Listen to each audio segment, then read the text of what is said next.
ஸ்ரீமதே ராமானுஜாய நமஹா. இப்பொழுது திருவாய்மொழியினுடைய 2வது பதிகம் வீடுமின் முற்றவும், அந்த பதிகத்தினுடைய பிரவேசத்தை பற்றி பார்க்க போகிறோம். பிரவேசம் என்றால் அவதாரிகை. நம்பிள்ளை தொடக்கமான ஆச்சாரியர்கள் என்ன பண்ணுவார்கள்னா, ஒவ்வொரு பதிகத்தில் அதில் உள்ள பாசுரங்களினுடைய அர்த்தங்களை சொல்லுவதற்கு முன்பு அந்த பதிகத்தில் இருக்கக்கூடிய பிரமேயம் என்ன அப்படின்றதையும், போன பதிகத்துக்கும் இந்த பதிகத்துக்கும் உள்ள சங்கதி தொடர்பு அத்தையும் தெரிவிப்பார்கள். பிரவேசம்னா நான் நுழைதல் இல்லையா? ஆக அந்த பதிகத்துக்குள்ள நுழையும் பொழுது முதல்ல அந்த பதிகத்துல திரண்ட பொருள் என்ன அப்படின்றதையும், போன பதிகத்துக்கும் இந்த பதிகத்துக்கும் என்ன சங்கதி. பதிகம் என்னால் 10 பாட்டினுடைய தொகுப்பு. முதல் பதிகம் உயர்வர உயர்நலம் என்ற பதிகம். இது 2வது பதிகம் வீடுமின் முற்றவும் என்ற பதிகம். உயர்வர உயர்நலம் பதிகத்துல சொல்லப்பட்ட அர்த்தம் என்னது? ஆழ்வார் முதல் திருவாய்மொழியிலே ஸ்ருதி சாயிலே எம்பெருமானுடைய பரத்துவத்தை அனுபவித்தார். சரியா? ஆக திரண்ட பொருள் என்ன? உயர்வர உயர்நலம் பதிகத்தினுடைய திரண்ட பொருள் என்ன என்றால், ஸ்ருதிச்சாயில ஆழ்வார் அனுபவிக்கக்கூடிய பரத்வம், எம்பெருமானுடைய பரத்வம் தான் பரத்வே பரத்வம் என்று ஆச்சாரியர்கள் தான் சொல்லுவார்கள். ஒவ்வொரு பதிகத்தினுடைய சுருக்கம் என்ன அப்படின்றத மணவாள மாமனிகள் தாமே அருளி செய்து உள்ளார். திருவாய்மொழி நூற்றந்தாதி என்ற திவ்ய பிரபந்தத்துல ஒவ்வொரு பதிகத்தினுடைய சுருக்கத்தை தாமே அருளி செய்கிறார். முதல் பதிகத்தினுடைய சங்கர பாட்டுல உயர்வே பரன்படியே உள்ளதெல்லாம் தான் கண்டு உயர் வேத நேர் கொண்டு உரைத்து அப்படின்னு உயர்ந்த வேத நெறியை பின்பற்றி மாறன் என்ன பண்ணார்? நம்ம ஆழ்வார் எம்பெருமானுடைய பரத்வத்தை உபபாதித்தார். இது முதல் பதிகத்துல. 2வது பதிகத்துல வீடுமின் முற்றவும் என்ற பதிகம். ஒவ்வொரு பதிகத்திலையும் பகவத் குணத்தையும் பார்த்துட்டே வரணும்.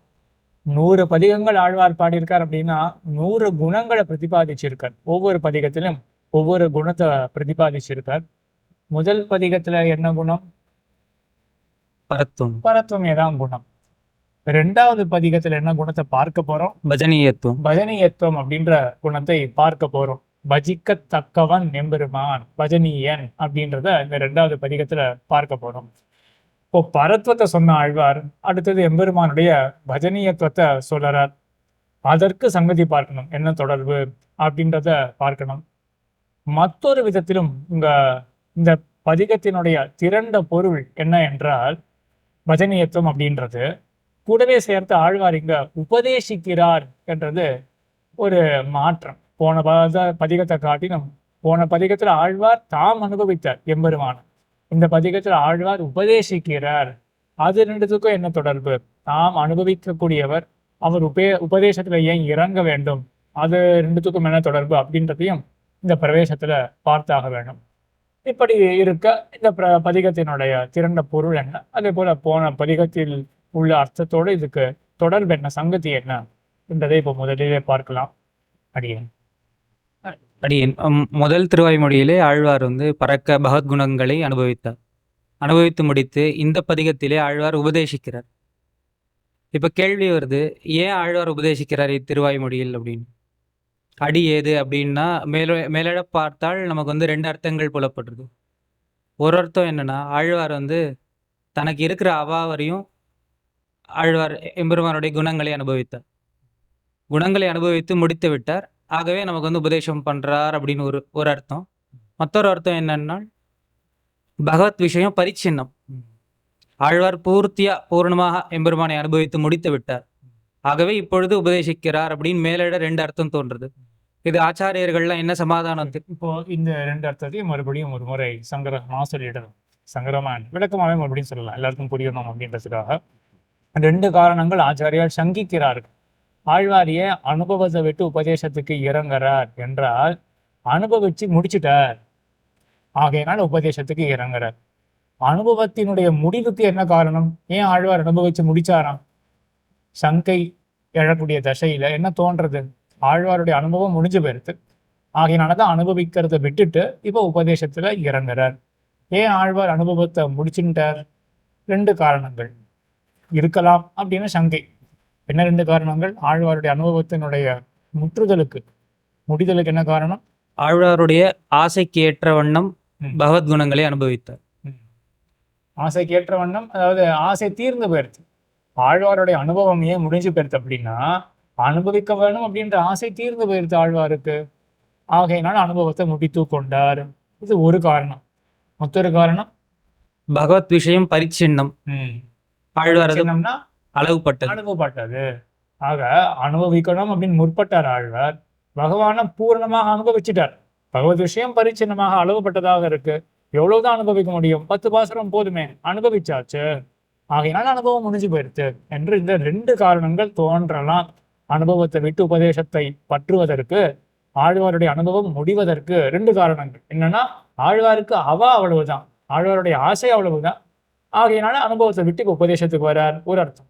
மத்தொன்னு அனுபவிச்சு முடிச்சிட்டார், ஆகையினால அனுபவத்தை விட்டு உபதேசத்துக்கு வரார், மற்றொரு அர்த்தம். 2மே தவறு அப்படின்னு மேல நம்பிள்ளை சாதிக்கிறார். ஏன்? அப்படின்னு முதல் அர்த்தம் என்னன்னா, ஆழ்வாருக்கு வந்து அவா வந்து அபரிச்சின்ன. ஆழ்வாருக்கு அவா அளவுப்பட்டது. அந்த அவருடைய அளவுக்கு ஏத்தா போலே பகவத்குணங்களை அனுபவித்து முடித்தாருன்னு பார்த்தோம். இப்போ வந்து கேள்வி என்ன வருதுன்னா, ஆழ்வாருடைய அவா அப்படியா? அவருடைய அவா எப்படின்னா, மந்தினி ஞானமும் நீள் விஷ 7 கடலும் நீள் விஷமும் கழிய பிரிதாள்ன்னு தத்துவத்திரத்தையும் கபலீகரிக்க வல்ல ஆழ்வாருடைய அவா அவ்வளவு பெரியது. கண்டிப்பாக ஆழ்வாருடைய அவா வந்து அவர் அனுபவித்து முடித்து விட்டார் என்று இராது. அதனால உபதேசிக்க வரார் அப்படின்ற இந்த அர்த்தத்தை வந்து நம்ம ஏற்றுக்கொள்ள முடியாது. இந்த தத்துவத்திரயத்தையும் கபலீகரணம் பட்டதுன்னு இருக்கு இல்லையா, அதுக்கு ரொம்ப உச்சிதமான பாட்டு என்னன்னா கடைசி பாட்டு தான். சூழ்ந்தகன்ற ஆழ்ந்து உயர்ந்த முடிவில் பெரும்பாள் அப்படின்றது இருக்கு இல்லையா, அதனில் பெரிய அவா அப்படின்னு இங்க முடிக்கிறாரு இல்லையா. அங்கதான் வரிசையா என்ன பண்றாரு, முதல்ல பிரகிருதியை சொல்லிட்டு, அப்புறம் ஜீவாத்மாவை சொல்லிட்டு, அதுக்கப்புறம் பரமாத்மாவை சொல்றார். அதனில் பெரிய என்னவா அப்படின்னு அங்க சொல்றார். தத்துவத்திரயத்தையும் கபலீகரணம் பண்ணக்கூடியது, அதாவது விழுங்கக்கூடியது, ரசிக்கக்கூடியதான ஆழ்வாருடைய அன்பு வேட்கை அப்படின்றது இந்த பாட்டு 7ஆம் பத்துல தானே வருது. மண்தினி ஞானமும் வாழ்கடலும் நெழிசமும் கழிய பெரிதால் தெந்திரை சூழ்ந்தவன் வீட்டிருந்த தெந்திருப்பேரை அப்படின்னு, தெந்திருப்பேரையில் அப்படின்ற மாநகரத்தை பத்தி பாடுறது 7:3. ஆக இதுல வந்து மண் திணி ஞானமும் 7 கடலும் நீள் விசம்பும் எல்லாமே பிராகிருதமான பதார்த்தங்கள், ஆனால் மகத்தான பிராகிருத பதார்த்தங்கள். இதை காட்டிலும் என்னுடைய அவாவானது மிக்கது அப்படின்னு ஆழ்வார் தாமே சொல்லிக் கொள்றார். அப்ப என்ன தெரியறது, ஆழ்வாருடைய காதலானது அளவு கடந்தது, அபரிச்சின்னமானது. ஆக முதல் சங்கையானது உதிக்க வாய்ப்பு கிடையாது. ஆழ்வாருடைய அவா அளவுப்பட்டது, அவருக்கு அனுபவிக்கணும் அப்படின்ற ஆசை இவ்வளவுதான். அந்த ஆசை தீர அனுபவிச்சிட்டார், முடிச்சிட்டார். ஆகையினால் உபதேசம் என்ற கிரமம் ஒட்டாது. முதல் சங்கை போயிடுது. 2வது சங்கை என்னவாக இருந்தது? 2வது சங்கை பகவத் விஷயம் பரிச்சின்னம். அதுல எம்பெருமானுடைய திருக்கல்யாண குணங்கள்லாம் பூர்த்தியாக ஆழ்வார் அனுபவித்து முடித்தார் என்று பார்த்தோம். எம்பெருமானுடைய குணங்களை பூர்த்தி அனுபவித்து முடிக்க முடியுமா? அப்பொழுதுக்கு அப்பொழுது என் 6ஆவதுமே என்ன போல எவ்வளவு கிரந்தங்கள் இருந்தாலும், எவ்வளவு சரித்திரங்கள், எவ்வளவு அவதாரங்கள் பண்ணாலும் அவருடைய வைபவத்தை நம்மால் பேசி தலை கட்ட முடியாது. அதாவது அப்பொழுதுக்கு அப்பொழுதே 6ஆவதே அப்படின்னு நவநவமான அனுபவம் முடிஞ்சு போச்சு, பகவத் விஷயம் இவ்வளவுதான் அப்படின்னு மூடி வைக்க முடியாது. ஒவ்வொரு நொடி பொழுதும் புதுசு புதுசாக பகவத் விஷயம் தோன்றுறது. அப்படி இருக்கும் பொழுது அனுபவம் முடிஞ்சு போயிடுத்து, பகவத் விஷயம் பரிச்சின்னமாக இருக்கிறதுனால சொல்றதுக்கு வாய்ப்பே கிடையாது. ஆக பகவத் விஷயமே அபரிச்சின்னமாக இருக்கு, ஒவ்வொரு நொடி பொழுதே மாறிக்கொண்டே இருக்கு. அப்ப எப்படி அளவுபடுத்த முடியும் பகவத் விஷயத்தை அப்படின்றது 2வது சங்கைக்கு உண்டான பதில். சரி, அப்போ அனுபவிச்சு முடிச்சிட்டார் என்றதும் கிடையாது, பகவத் விஷயம் அளவுப்பட்டது அப்படின்றதுனால அனுபவிச்சு முடிச்சார் அப்படின்றது கிடையாது, ஆழ்வாருக்கு ஆசை தீர்ந்து போயிடுத்து ஆகையினால் அனுபவிச்சு முடிச்சிட்டார் அப்படின்றதும் கிடையாது. அப்போ எதற்கு தான் அனுபவத்தை விட்டு உபதேசத்துக்கு வரார் அப்படின்ற கேள்வி இருக்கு. இதற்கு ஆச்சாரியர் என்ன சாதிக்கிறார்? அடி அப்ப எதுக்குதான் இந்த திருவாய்மொழியில ஆழ்வார் உபதேசத்துக்கு இந்த அடி ஏது அப்படின்னு ஆராய்ந்தமையினால், ஆழ்வார் வந்து தனக்கு ஒரு துணை தேடுறார். பகவத் குணானுபவத்துக்கு ஒரு துணை தேடுவதற்காக சம்சாரத்துல பார்க்கிறார். சம்சாரத்துல பார்த்து இதெல்லாம் எம்பெருமானுடைய குணங்கள்லாம் உபதேசித்தானா, அதுலேருந்து ஒருத்தர் வந்து தன்னோட ஒரு துணையாக இருந்து பகவத்குணங்களை அனுபவிப்பதற்காக அப்படின்னு ஒரு அர்த்தம். முதல்ல இது சொல்லணும் இல்லையா, தன்னுடைய துணை வேணும் அப்படின்றதுக்காக. ஏன் ஆழ்வார் துணை தேட்டமாக இருக்கு? பகவத்குணங்களை பூர்ணமாக, அதாவது தன்னுடைய அவாவற்ற, அதாவது அளவு கடந்த அவாவுக்கு சேர எல்லாத்தையும் அனுபவித்தார் உயர்வர உயர்ந்தனம் பதிகத்துல. உடனே ஆழ்வார் என்ன தோன்றது, ஆழ்வாருக்கு இதே போல ஒரு அனுபவமானது என்னால தனித்திருந்து அனுபவிக்க முடியல. அப்படிப்பட்ட மகத்தான பகவத் விஷயம் இருக்கு. அப்ப இதுக்கு துணையாக 4 பேர் வேணுமே அப்படின்ற ஆசை ஆழ்வாருக்கு இருக்கு. ஆகையினால துணை தேட்டமாக ஆழ்வாருக்கு இருக்கு. இப்ப சம்சாரிகளை பார்க்கிறார். பார்த்தா என்ன ஆறுது சம்சாரிகள் மத்தியில? சம்சாரிகள் வந்து தன்னையும் மறந்து ஈஸ்வரனையும் மறந்து ம். இந்த சம்சார கட்டிலே உழண்டு கொண்டு இருக்கிறபடியினால ஆழ்வார் அவர்களை உபதேசித்து திருத்தி அது முதல்ல ஆழ்வாருக்கு துணை கிடைக்கல. துணை கிடைக்கும். முதல்ல அதை முடிச்சுக்கணும். ஆழ்வார் துணை தானே தேடுறார். சம்சாரிகளை பார்க்கிறார். துணை இல்லையே. சம்சாரிகள துணையாக யாருமே வரத்துக்கு சித்தமாக இல்லை. இப்ப அடுத்தது ஆழ்வார் இப்ப என்ன பண்ணணும்? ஆழ்வார் இவர்களை திருத்தி தனக்கு துணையாக ஆக்குவதற்காக உபதேசிக்கிறார். அப்ப என்ன சேர்த்துக்கணும்னா இங்க ஆச்சாரியர்களுடைய பக்தி அப்படிதான் இருக்கு. திருத்தி ஆகிலும் திருத்தியாவது இவர்களை தனக்கு துணையாக சேர்த்துக்கணும். இவர்கள்லாம் சித்தமாக இல்லை, ரெடி அப்படின்னு சொல்றாரு இல்லையா, அந்த மாதிரி ரெடிமேடா இவர்கள் இல்லை. அப்ப என்ன பண்ணணும்? நாமாவது இவர்களை ஆக்கி கொண்டு நமக்கு துணையாக சேர்த்து கொள்ள வேண்டும் அப்படின்னு ஆழ்வார்டைய திருவுள்ளம். அப்ப இவர்களை சித்தமாக ஆக்குவதற்கு என்ன பண்ணணும்? நம்ம போல இவர்களையும் ஆக்க வேண்டும். அப்ப உபதேசித்தால் தான் நம்ம போல ஆவார்கள் என்று இந்த காரணத்தினால ஆழ்வார் நமக்கு உபதேசிக்கிறார். மற்றொரு அர்த்தம் என்னென்னால் ஆழ்வார் இவ்வண்ணம் அருளி செய்தார், நம்ம துணை தேடுவதற்காக உபதேசம் பண்றார் அப்படின்னு கொள்ளலாம். இன்னொரு அர்த்தம், இந்த சம்சாரிகள் வந்து அனர்த்தப்படும் தசையை பார்த்து ஆழ்வாரால் பொறுக்க மாட்டாமல் இப்பதிகத்தை அருளி செய்தாருன்னு கொள்ளலாம். ஆக இது உபதேசம் பண்றதுக்கு மற்றொரு காரணம். ஆழ்வாருக்கு துணை வேணும் அப்படின்றது மட்டும் காரணம் கிடையாது.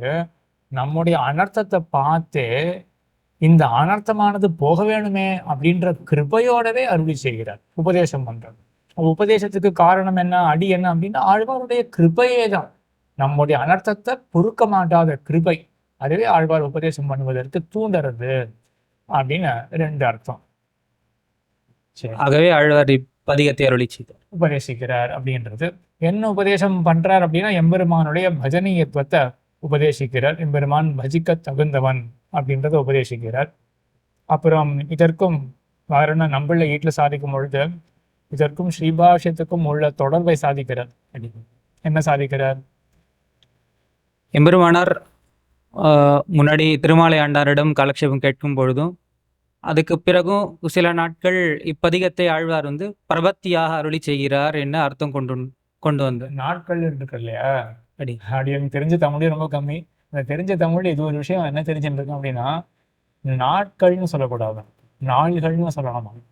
ஏன்னா நாட்கள் அப்படின்னா என்ன ஆகும்னா, நாள் சென்ற கல் இருக்கு இல்லையா அந்த பனை மரத்துல, நாள் சென்ற கல்லுக்கு நாட்கள்னு பெயர் வருமா. அடி நாள் பிறகு அந்த விகுதியை கூட்டுறோம், பன்மை விகுதியை கூட்டுறோம்னா அப்ப நாள்கள்னு வரணுமா. அடியின் சில நாள்கள் எம்பெருமானார் இவ்வண்ணம் கொண்டுள்ளார். அருளி செயலே பார்க்கலாம், எங்கேயாவது நாட்கள்னு வருமான. நாள்களோர் நாளைந்து நாள்களோ நாளைந்து தானே வருது. ஆமா, நாள்கள்னு தான் வருது, நாட்கள்னு வரவே வராது அருளி செயல். இது ஒண்ணு. மத்தொன்னு, அனங்கராச்சாரிய சுவாமி வந்து இதே போல அருளி செயலை கொண்டு ஒரு அர்த்தம் சாதிச்சதாக கேள்விப்பட்டிருக்கேன். என்னன்னா 2 அப்படின்னு இருக்கா, அதை கேள்விப்பட்டிருக்கா அனங்கராச்சாரிய சுவாமி சாதிச்சது? 2 2 பேர் வந்தா அப்படின்னு ஒரு தடவை பிரயோகிக்கப்பட்டுதான் அனங்கராச்சாரிய சுவாமியுடைய சந்நிதியில முன்னிலையில. அப்போ உடனே திருத்தினாராம், 2 பேர்னு சொல்லக்கூடாது, 2 சொல்லணும். ஏன்னா 2ன்றதே அச்சேதனத்தை தான் குறிக்கும். புருஷர்களை சொல்லும் பொழுது 2 சொல்லதான் பயன்படுத்தணும் அப்படின்னு அருளிச்செயலேருந்து எடுத்து காமிச்சாராம். ஆக இப்ப நாள்கள்ன்றது அருளிச்செயலேருந்தே தெரியுது, நாட்கள்னு வரவே வராது. சரி, நான் இப்ப எதுக்காக நாட்கள் வந்தது? அதாவது எம்பெருமானார் சில நாள்கள் திருமாலை ஆண்டானிடத்தே கத்துக்கொண்டும் சில நாட்கள் இந்த இத்திருவாய்மொழிக்கு அர்த்தம் என்னென்னால் சாரமான அர்த்தம் என்னால் ஆழ்வார் பிரபத்தி அருளி செய்கிறார் என்று திருவுள்ளம் கொண்டு இருந்தார். பாஷ்யம் தலை கட்டினவாறே இதற்கு வந்து வேறு அர்த்தம் எம்பெருமானார் கொண்டார். என்ன அர்த்தம் கொண்டார்னா பக்தி. இப்போ திருமாலை ஆண்டான்னா அனைவருக்கும் தெரிஞ்சிருக்கும், திருமாலை ஆண்டான் ஆளவந்தாருடைய சிஷ்யர். ஆக ஆளவந்தார் மூலமாக தான் எம்பெருமானாருக்கு எல்லா அர்த்தங்களும் வந்தது. அது ஒவ்வொரு காவாயை போல அந்த ஆச்சாரியர்கள் 5 ஆச்சாரியர்கள் மூலமாக எம்பெருமானாருக்கு அர்த்தங்கள்லாம் வந்து சேர்ந்தது. திருவாய்மொழி ஆகிய அர்த்தம் திருமாலை ஆண்டான் மூலமாக வந்து சேர்ந்தது. திருவாய்மொழியை உபதேசித்தவர் திருமாலை ஆண்டான் தான். திருமாலை ஆண்டான் திருவாய்மொழி காலக்ஷேபம் சாதிச்சுட்டு இருக்கார் எம்பெருமானாருக்கு. அப்பொழுது என்ன சாதிக்கிறார் அப்படின்னா, வீடுமின் முற்றவும் அப்படின்ற இந்த பதிகமானது என்ன பண்றது, இது பிரபத்தியை சொல்றது. முதல் பதிகம் எம்பெருமானுடைய பரத்துவம் சொல்லப்பட்டது.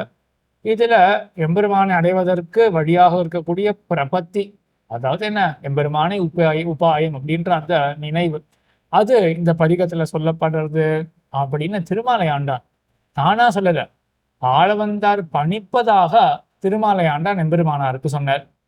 எம்பெருமானார் இதை அப்படியே ஏற்றுக்கொண்டு அப்படியே தான் இதுக்கு நிர்வாகம் பண்ணி கொண்டு வந்தார்.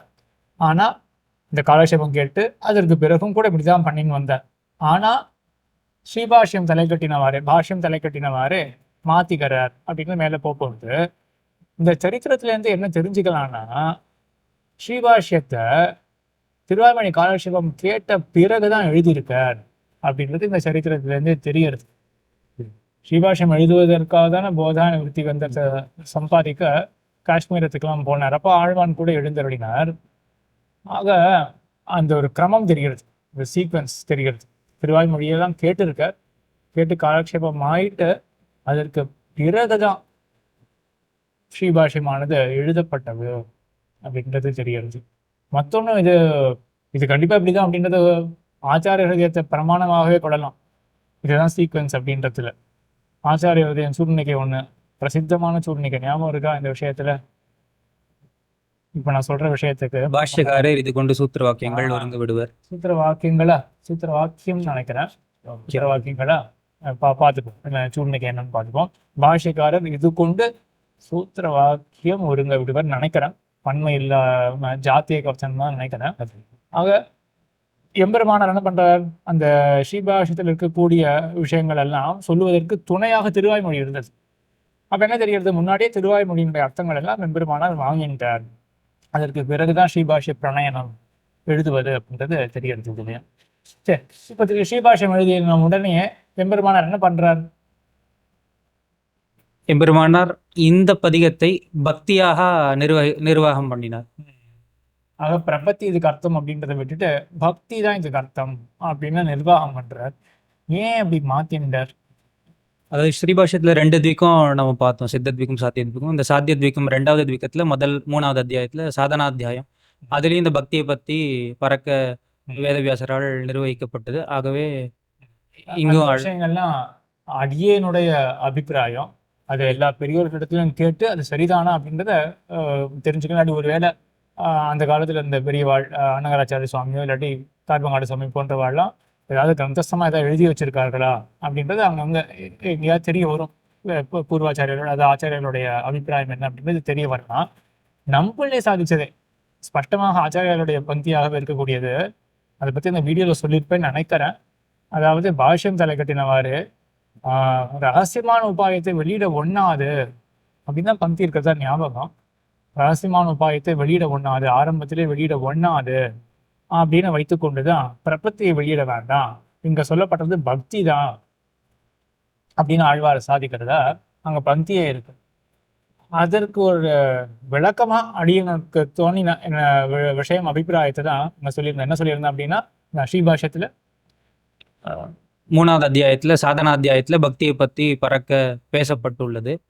ஆகவே அதே போல இங்கும் அந்த பக்தியை பத்தி தான் இந்த திருவாய்மொழியிலையும் அருளி செய்தார் ஆழ்வார் என்ன கொள்ளணும். ஆமா, இப்போ சாதனாத்தியாயத்துல பக்தி பேசப்பட்டிருக்கு, அது உண்மைதான். அதுவே தான் வீடுமின் முற்றவும்ல பேசப்படணுமா அப்படின்ற கேள்வி வரலாம். நம்மளே ஸ்பஷ்டமா சாதிக்கிறார் ஆமா அப்படின்னு. ஏன்னா வீடுமின் முற்றவும் பிரவேசத்திலேயே பந்தியே இருக்கு.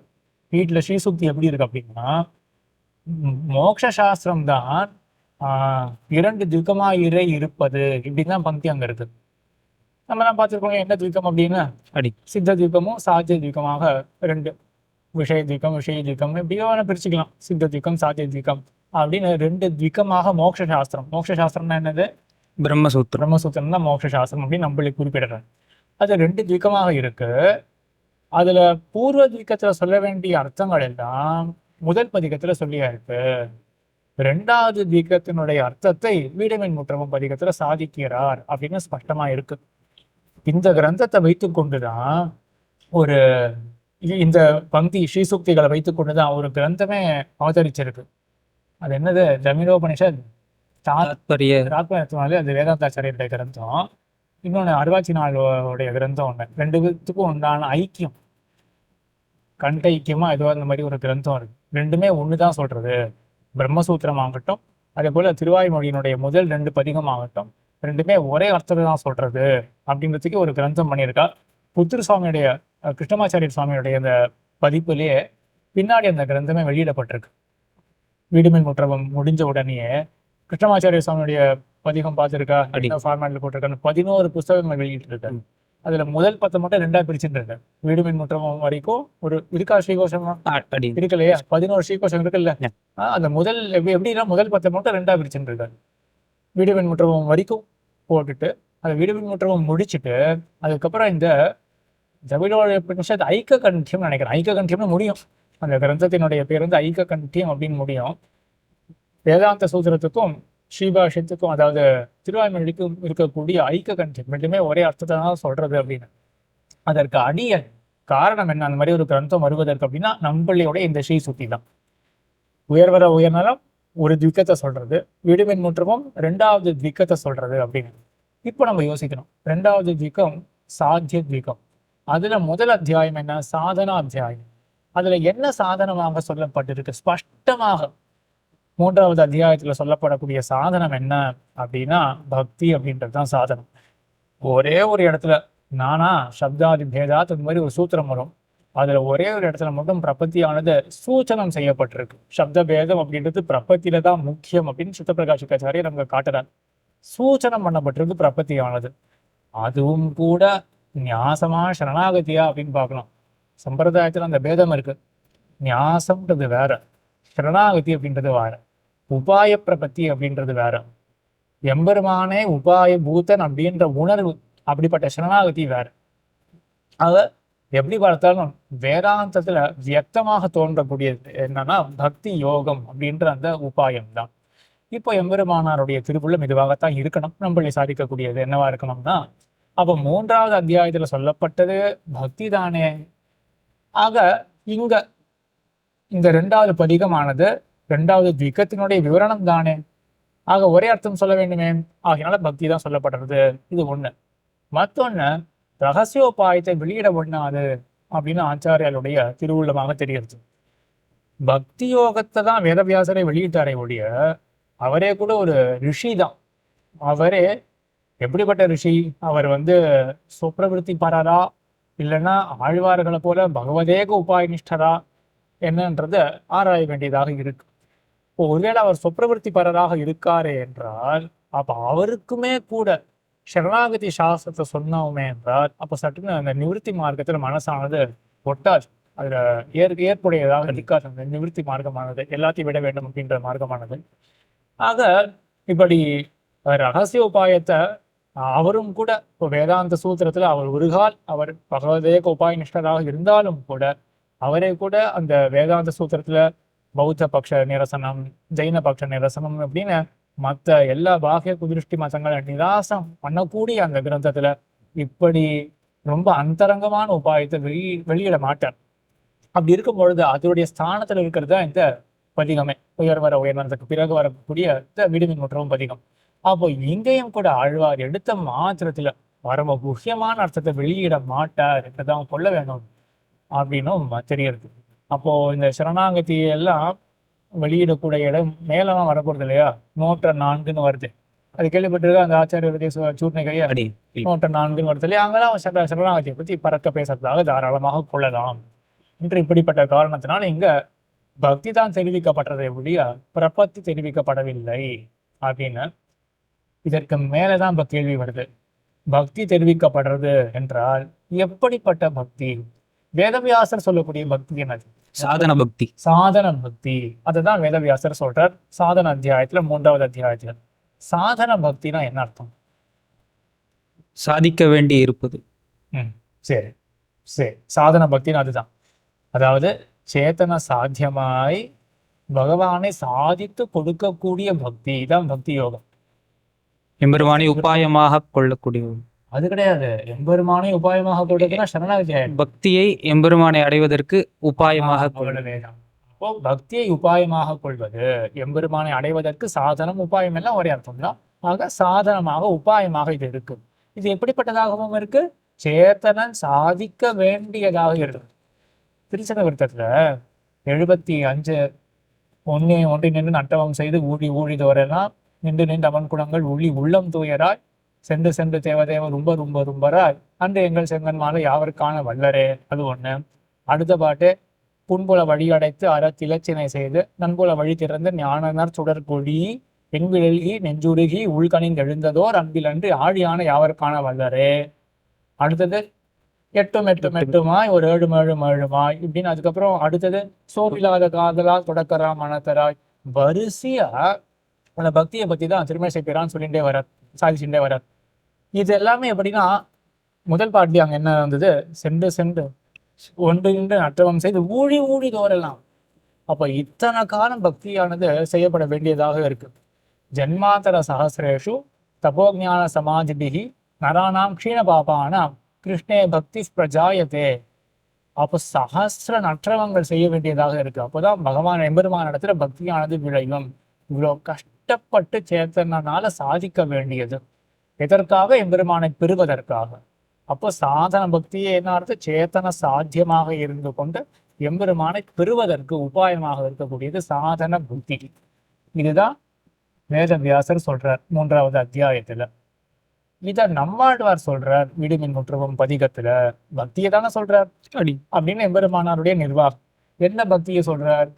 சாதன பக்தி என்றால் இடிக்கிறது. சரி வரல. ஏன் சரி வரல?